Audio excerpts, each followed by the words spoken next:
6 jovens com início de carreira meteórico lá do canal Eurofut. Então bora lá reagir, deixar teu like, comenta, se inscreva e vamos lá. Se tem um cara que tá tendo um início de carreira brutal, é o menino da vila, Lamine Yamal. Ele acabou de vencer a Eurocopa com 17 anos, sendo eleito o melhor jogador jovem do torneio. E fez um golaço com certeza colocado. Poderia ter sido eleito o melhor jogador geral também, né? O mais bizarro é que se a gente voltar pra esse mesmo período da temporada passada, o Lamine até já tinha estreado pelo Barcelona e quebrado um recordezinho ali no processo da idade, né? Mas ainda era absolutamente desconhecido e pouco falado no mundo da bola. Mas como dizia o filósofo, sem saber que era impossível, ele foi lá e fez. Porque em questão de um ano, o Yamal começou a jogar cada vez mais e mais e quebrar recordes e mais recordes, como por exemplo, sendo o jogador mais jovem a estrear e a dar um passe para gol pelo Barcelona, tanto em La Liga quanto na Champions League. E também virou peça importante ali no elenco da Espanha, com um estilo de jogo muito incisivo, né, muito inventivo, um garoto de 16, 17 anos que estava sendo ali surpreendentemente maduro em campo, sem medo de partir para cima e trazendo tanto para o Barcelona quanto para a seleção espanhola um estilo que não vinha sendo muito visto recentemente. A moda individualidade, né? Capaz de quebrar linhas não com a correria ou com um passe brilhante, com o drible. mas sim no drible. Exatamente. Na ponta direita do Barcelona ele rapidamente virou titular e relegou outros caras do elenco, tipo um Ferran Torres da vida, ao banco de reservas. E mesmo com a temporada bem instável do Barcelona em 2023-24, ele foi uma das poucas certezas dentro de muitas dúvidas que surgiram no clube, né? Inclusive os números dele para um garoto de 16 para 17 anos são brutais: 7 gols e 7 passes para gol em 50 jogos com essa idade, ainda mais assim, sem contar que muitas vezes ele era o desafogo da equipe, o cara que mais criava jogadas no Barcelona. Com 16 anos, em vários momentos ele era o melhor em campo. E obviamente o que tá mais fresco da memória da rapaziada é essa foto dele sendo bancado pelo Messi e o desempenho dele na Euro 2024. Por isso que o homem que jogou, cara, o Yamal chegou tá na convocação do De La Fuente como um nome certo, todo mundo sabia que ele ia pra Eurocopa, mas a dúvida era meio que tipo, qual que vai ser o papel dele, né? Vai ser de um reserva que ganha uma minutagem ali, ou já vai chegar jogando, ele vai aguentar a pressão de uma grande competição? E pô, ele pisoteou nessas dúvidas aí, né? Titular absoluto da equipe, ele simplesmente meteu 4 passes pra gol na Euro, guardou um belíssimo gol também. É do que golaço. Alguns dos melhores momentos a gente vê na competição. E aí tu pensa, pô, o cara fez tudo isso, foi um dos melhores da Eurocopa, pra muita gente o melhor, antes de chegar nos 18 anos. Sem dúvidas é um início de carreira meteórico, né? E a gente tava falando de um cara que começou a carreira de forma avassaladora, sem sentir a pressão e brilhando em competição grande de seleções. Vamos falar de outro então, que é o Kylian Mbappé. Tartaruga Ninja. Surgiu lá em 2015 no Mônaco, né? E logo de cara ele simplesmente quebrou 2 recordes da lenda Thierry Henry. Virou naquele momento o jogador mais jovem a estrear pelo Mônaco e depois o mais jovem a meter gol pelo time do Principado. E logo na temporada seguinte, a da sua estreia em 2016-17, ele já foi fundamental naquele Mônaco que surpreendeu todo mundo, levando o título da Ligue 1 e também garantindo uma vaga surpreendente nas semis da Champions. Era aquele elenco lá que consagrou o Fabinho, Bernardo Silva e o próprio Mbappé, né? Nessa temporada do título francês, ele terminou com 15 gols e 8 passes para gol em 29 partidas disputadas. E era a primeira temporada dele completa como profissional. Ele também garantiu o prêmio Golden Boy exatamente, no final de 2017. Que só pra lembrar é tipo uma bola de ouro sub-21, digamos assim. E começou a ser presente nas convocações da seleção principal da França pelo Didier Deschamps lá em 2018. Só que quando chegou a Copa do Mundo, sempre tem esse tipo de dúvida em volta de um garoto, né? Pô, ele vai dar conta? Será que ele tá pronto? Tinha acabado de fazer 19 anos, ganhado a camisa 10 da França, amigo. Bom, ele respondeu não também, sentiu pressão, mano. Foi titular sempre na Copa. E dá pra dizer que quando o time mais precisou, o nosso querido Kylian estava lá pra resolver. Ó, contra o Peru na fase de grupos ele marcou o seu primeiro gol, né, na Copa e virou ali o francês mais jovem a marcar um gol nessa competição.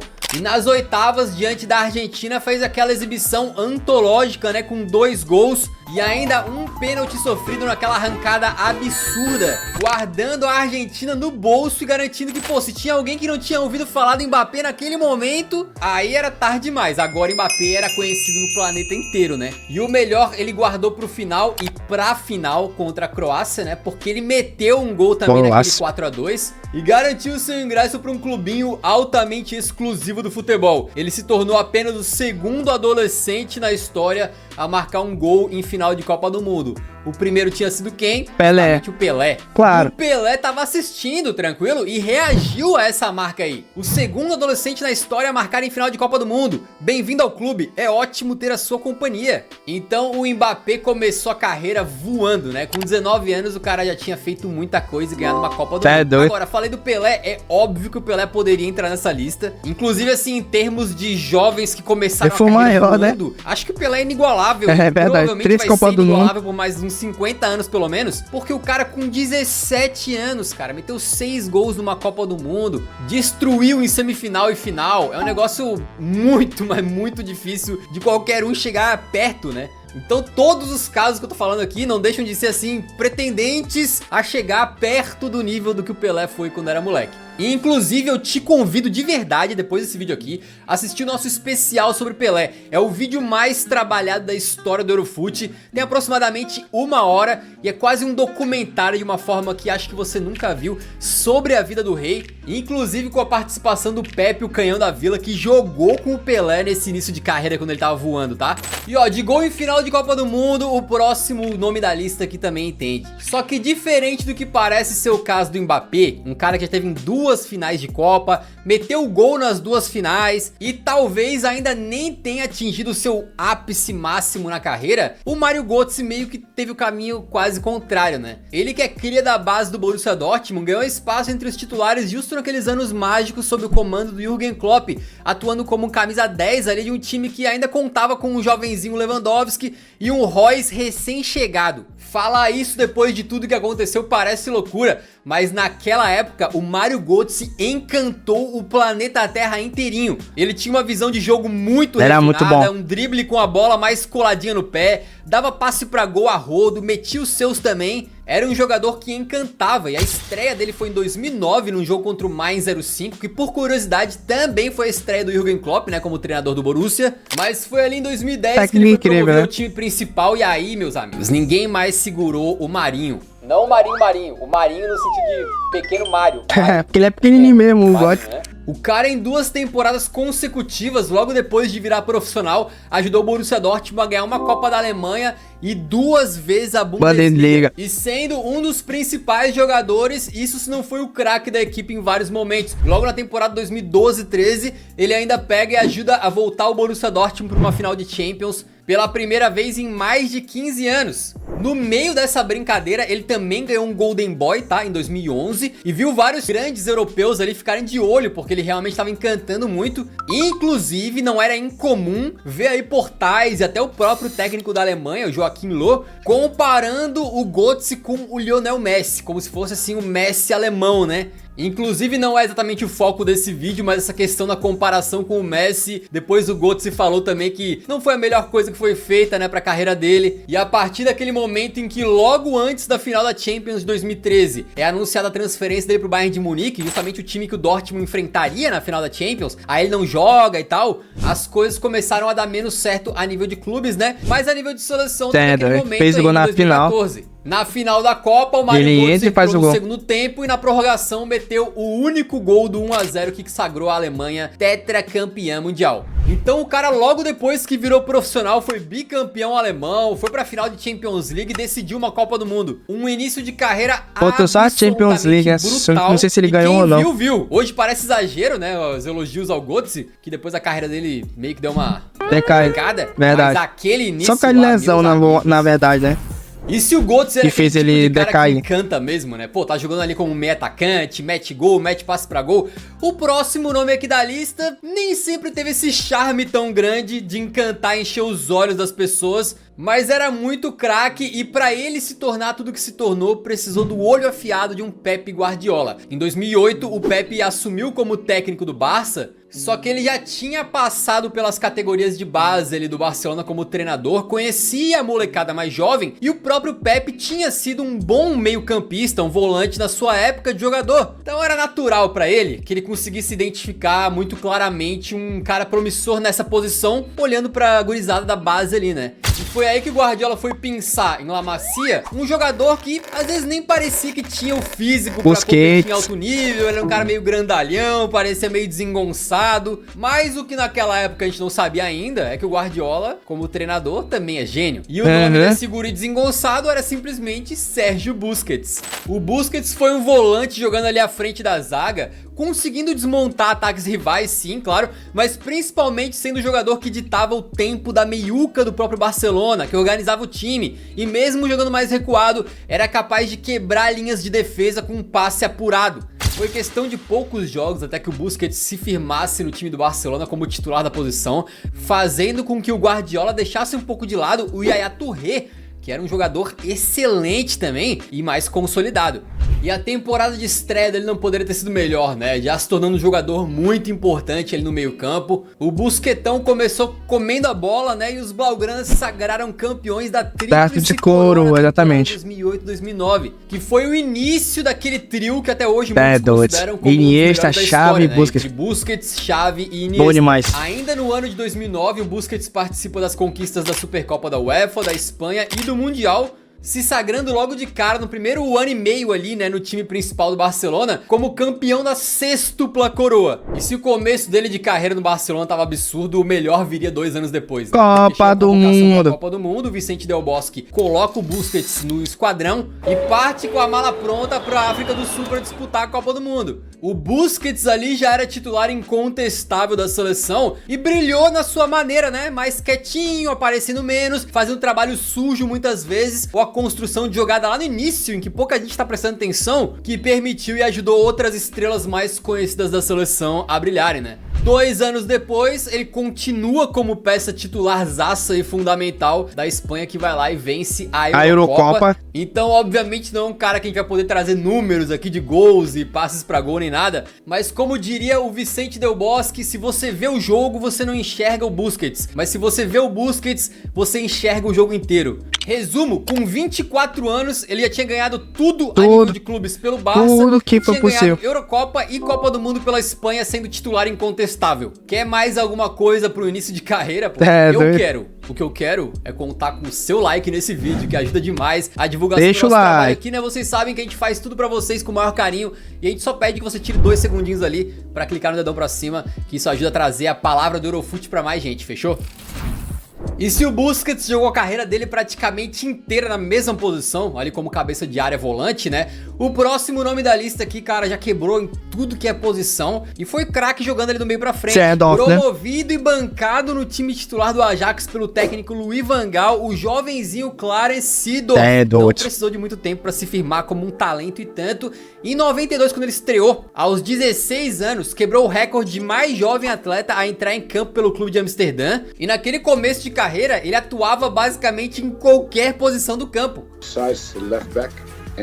Depois ele se firmou jogando mais como um meia criativo ali, né? Sendo um jogador muito completo de meio campo, que não só tinha ali as partes físicas muito boas, né? Era um cara forte, rápido e tal, mas também tecnicamente era muito dotado. Quando chega ao final da temporada de estreia do Seedorf, né? 92-93, ele já estava mais consolidado na equipe. E em 93-94 já ajuda o Ajax a ganhar o título. Holandês. Aí você pode pensar, pô, holandesão pelo Ajax, não é nada e tal. Beleza então, meu parceiro. Na temporada seguinte, não só ele foi campeão holandês novamente, como ajudou o Ajax a fazer uma campanha histórica na Liga dos Campeões. Quando os caras não só foram pra final, como ganharam pra cima de um bom time do Milan. Começando ali a trajetória de Champions League do Seedorf, que seria brilhante até hoje. Ele é o único jogador que venceu Champions por 3 clubes diferentes. Exatamente. E com um detalhe, tá? Eu não falei pra vocês de Copa da Holanda, Supercopa da Holanda, ganhou competições tudo que menores, podia ganhar por clube. Mas o fato é que ele ganhou também. Então, com menos de 20 anos, e virou ídolo nos 3 clubes. Zerado o futebol de clubes. E pelo Ajax, tá? Não estamos falando de um Bayern de Munique dominador, de um Real Madrid dos tempos de hoje. E ainda com 20 anos na cara, né? Um pequeno jovem adulto já tava chegando no Real Madrid. Então foi uma carreira que começou cedo e logo nos primeiros anos ali já foi muito vitoriosa. Um detalhe, eu falei do Seedorf ganhando Champions por 3 clubes diferentes, né? A gente tem um vídeo aqui no canal exatamente sobre os jogadores que viraram ídolos em múltiplos clubes gigantescos. O Seedorf é um deles, mas é um vídeo bem bacana também para aprender um pouquinho sobre a história aí de alguns grandes atletas. Pra quem não sabe, galera, ele virou ídolo no Milan, no Ajax e também no Real Madrid, por causa que ele ganhou essas 3 Champions nesses 3 clubes a qual eu tô falando pra vocês. Então, cara, que talvez acho que ninguém vai conseguir fazer o que ele fez, ganhar 3 Champions em 3 clubes diferentes, é muito difícil. Beleza? Principalmente no dia de hoje. E pra fechar com chave de ouro, a gente deixa o caso do cara que talvez tenha o currículo mais invejável do futebol mundial, quando falamos aí de começo de carreira, né? Muitos atletas passam anos a fio, que ele até hoje nunca ganhou o título, em busca de um grande título, de uma conquista, e muitas vezes nem importa se o cara é craque ou a qualidade dos jogadores que estavam com ele no elenco, né? E aí fica faltando na carreira do cara alguma coisa, aquela conquista, aquela cereja no bolo. Mas pro Julián Álvares, isso aí nunca faltou. É monstro. Ele com 23 anos de idade já tinha vencido todos os grandes já tinha zerado futebol, clube e seleção, simplesmente. Ele começa a ganhar minutos naquele River campeão da Libertadores de 2018, né? Embora na competição em si, ele tenha atuado em apenas uma partida, justamente na grande final, até participou ali de um dos gols, né? Mas ali já era uma Libertadores pra conta. E aí você pensa, beleza, os outros fizeram o trabalho e ele só segurou o cartaz lá na tá frente, bom, na nada. apresentação na escola, né? Mas, cara, rapidamente ele foi provando que ele não era só isso. Verdade. Teve um papel mais importante naquele River Plate, que foi finalista em 2019, só não ganhou por causa de um do Gabigol, né? O Gabigol tava também jogando cada vez época. mais e ganhando importância, venceu tanto a Copa quanto a Supercopa da Argentina, depois ganha o Campeonato Argentino, né? Então ele basicamente pegou tudo que ele podia conquistar ali pelo River e vai pro Manchester City em 2022. E aí lá ele encontra uma situação complicada, né? Porque ele praticamente nunca foi titular, embora, claro, entrasse como titular num jogo ou outro, ou naquela época que o De Bruyne tava machucado. Mas em geral, né? Especialmente na temporada 22-23, ele era meio que o reserva do Haaland. Aí é complicado tu tirar o Haaland do time, então ele teve um papel importante naquele elenco, apesar de não ser um protagonistaço assim, né? Mas ele foi campeão da Tríplice Coroa pelos Citizens. Inclusive, vídeo especial sobre aquela Tríplice Coroa também tem aqui no canal, fechou? E depois, por exemplo, ele brilha muito no Mundial de Clubes, metendo dois gols na final contra o Fluminense, ganhando praticamente tudo também pelo City, né? E pela Argentina é outro deboche. Copa América. Ele tava no elenco da Copa América de 2021 que eles ganharam, apesar de ter jogado pouco. Aí em 2022 na Copa do Mundo, ele ganha a posição durante o torneio, vira peça essencial daquele time, inclusive brilha muito. E agora em 2024, mais uma Copa América. Ele começa a Copa América como titular. E embora o Lautaro, que era reserva, tenha metido mais gols que ele manteve o seu espaço na equipe e foi campeão mais uma vez. Então também pra gente não alçar o Julián Álvares aqui é um patamar que na prática ele não tem, porque em várias dessas competições ele era reserva ou jogou pouco. O fato concreto é, com 23 para 24 anos, ele já tinha ganhado praticamente tudo pelo seu time do coração, pelo seu time na Europa e pela sua seleção. O que mais que um jogador poderia querer? Falta só a bola de ouro, só essa. Uma bola de ouro, só quem essa. sabe um dia. Jogando pelo Atlético de Madrid vai ser um pouquinho difícil, só um pouquinho. É verdade, com o Atlético. Meus amigos e minhas amigas, deixem nos comentários outros casos de jovens que começaram voando. Acho que além do Pelé, que eu passei mais rápido por cima, né? Também daria pra falar, por exemplo, do Ronaldo. Que inclusive até hoje é o mais jovem jogador a conquistar uma bola de ouro na história. Então tem muitos casos, obviamente, né? Mas a gente escolheu alguns aqui e focou um pouquinho também no futebol mais recente. Se curtiu o vídeo, conto com o seu like, ajuda muito. Só que o Ronaldo Fenômeno ele só não ganhou a Champions League, né, galera? Mas o restante ele ganhou tudo que podia ganhar pelo futebol. Pelo futebol, né, e tal. O que eu me lembro agora, se eu enganado, ele não ganhou a Champions League. Mas o resto da justiça eu acho que ele ganhou, se eu não tô enganado. Mas é isso, espero que vocês tenham gostado. Deixa teu like, comenta aqui embaixo o que você achou. Se inscreva no canal, me siga no Instagram. E é isso, muito obrigado por ter assistido. Valeu, até a próxima. Fui!